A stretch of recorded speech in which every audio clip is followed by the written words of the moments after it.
بمناسبة إن كهربا سدد الغرامة لنادي الزمالك اللي هي أصلا مش حقهم، بس ما علينا، يلا رزقهم وراح لهم. إن شاء الله النادي يهبط بسبب الفلوس الحرام اللي خدوها دي. ها، هما ما كانش حقهم أصلا. وكهربا كان عقده خلصان وهم وثقوه بالتزوير. ما علينا.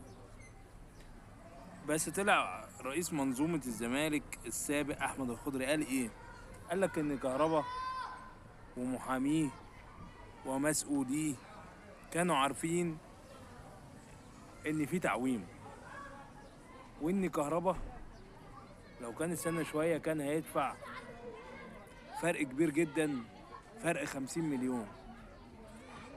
وان كهربا استغفل الزمالك بعد المدة دي كلها ودفع الغرامة وضحك عليه. بعيدا عن